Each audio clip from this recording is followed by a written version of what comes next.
ये जो वेरिएबल है ये ग्लोबली डिक्लेयर किए हुए हैं, मतलब बाहर किए हुए, किसी भी फंक्शन के अंदर है नहीं एक तरीके से।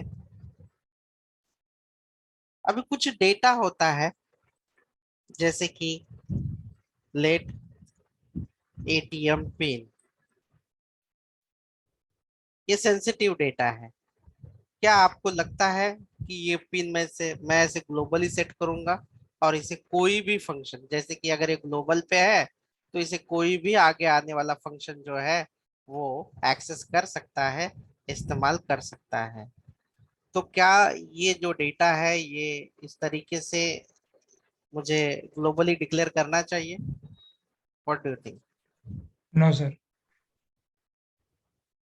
तो क्या होता है बेसिकली, जब हम लोग काम करते हैं, रियल टाइम में वर्क करते हैं, तो सब फंक्शन होते हैं, यानी कि एक पर्टिकुलर टास्क कंप्लीट करते हैं और जो उसका कॉलर फंक्शन है उसे वो आउटपुट रिटर्न कर देते हैं, मतलब जो भी डेटा हो।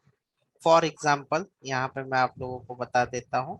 मान लेते हैं कि ये जो बाहर वाला एरिया है ये मेन वाला है, और मैं यहाँ पे फंक्शन एडिशन एडिशन और एडिशन के लिए दो नंबर जो है इसके अंदर में पास मैं डिक्लेयर कर देता हूँ। तो ये कौन सा फंक्शन हुआ अभी?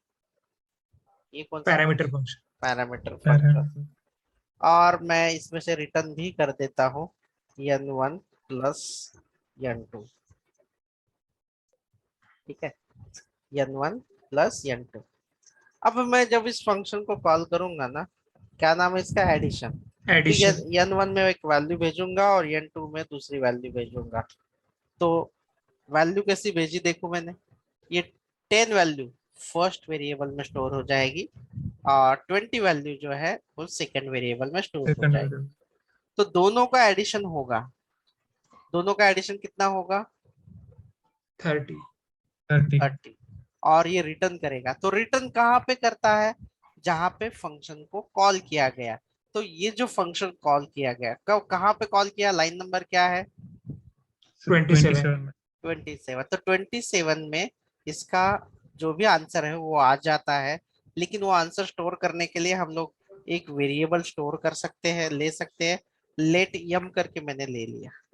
तो ये जो एडिशन फंक्शन है, देखो ये फंक्शन को कॉल किया, इसके अंदर तो वैल्यू भर दी है हमने n1 में, 20 जो है वो n2 में। इसने एडिशन कर दिया और एडिशन करके वापस से कैलकुलेशन करके कौन से वेरिएबल के अंदर स्टोर करेगा ये? को कॉल किया। यम। यम वेरिएबल। हाँ, मतलब कि ये साइड में आएगा। जैसे वो उसी तरीके से है जैसे कि ऑफिस में सीनियर इंजीनियर होते हैं, जूनियर इंजीनियर होते हैं। सीनियर इंजीनियर जूनियर वो इंजीनियर को कुछ काम देते हैं या इंजीनियर को काम देते हैं, और फिर सारा काम जो है वो सीनियर इंजीनियर के पास आता है और पूरा जोड़ के एक बड़ा काम कंप्लीट किया जाता है। जैसे कि अगर कार बनानी हो तो टायर डिपार्टमेंट की तरफ अलग रहेगा, बॉडी डिपार्टमेंट अलग रहेगा, इंजन डिपार्टमेंट अलग रहेगा, और सारा एक जगह पे असेंबल होगा। तो उसी तरीके से जब हम सॉफ्टवेयर बनाते हैं तो फंक्शन अलग अलग जगह पे अलग अलग काम करते हैं, लेकिन जब हम उसे कॉल करते हैं पर्टिकुलर डेटा पास करते हैं और उसके बदले में वो उसके ऊपर काम करके हमें रिटर्न दे देते हैं। तो इसका आउटपुट भी जो है ये रिटर्न करके हमने ले लिया। देखो यहाँ पे मैंने पैरामीटर में डेटा भेज दिया, और ये यहाँ पे लिख के भी आएगा पैरामीटर n1 टाइप एनी।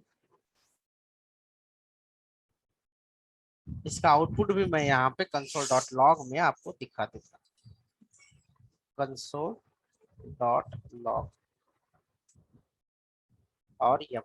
और आप चाहते हो कि इसकी मेमोरी खराब ना हो, यम एक पर्टिकुलर 1-2 MB का डेटा ले ले, तो आप डायरेक्टली ये जो फंक्शन है ना कंसोल डॉट लॉग के अंदर कर सकते हो, ताकि आपकी सिस्टम की मेमोरी थोड़ी सी बच जाएगी। तो आप इसे डायरेक्टली भी ऐसे कॉल कर सकते हो, एडिशन, और इसे वैल्यू पास करो और आउटपुट में दिखाई देगा। तो देखो दोनों तरीके हैं।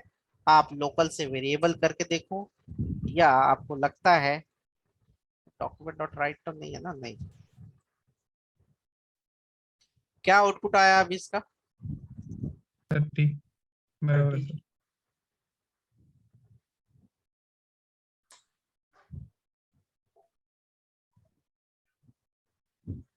ठीक है। अब मुझे लेकिन 10 और 20 का नहीं चाहिए, मुझे 30 और 40 का चाहिए, तो मैं वापस से कॉल कर देता हूँ। 30 एंड 40 का चाहिए। तो जैसे कि आपको पता है ये 70 फंक्शन है, आपको ये बार बार कोड लिखने की जरूरत है नहीं है, है ना। अब मैं कितने बार भी इसे कॉल कर सकता हूँ, तो मैं 4 बार कॉल कर रहा हूँ। किसी ने क्वेश्चन किया था कि सर अगर ग्लोबल वेरिएबल रहेगा तो सेम आएगा, शायद उनका ये क्वेश्चन था कि अगर हमें अलग अलग वैल्यू लेनी हो तो क्या, तो हम लोग पैरामीटर का भी इस्तेमाल कर सकते हैं इस तरीके से। तो आप जितने भी टाइम कहोगे उतने टाइम पे वो बनेगा, उसमें कोई इशू नहीं आएगा। और इस तरीके से आपने पूरा फंक्शन टॉपिक जो है एक ही दिन में खत्म कर दिया है। कॉन्ग्रेचुलेशंस, आपने थैंक्स। बहुत बड़ा काम कर दिया है। जी हाँ, बिल्कुल।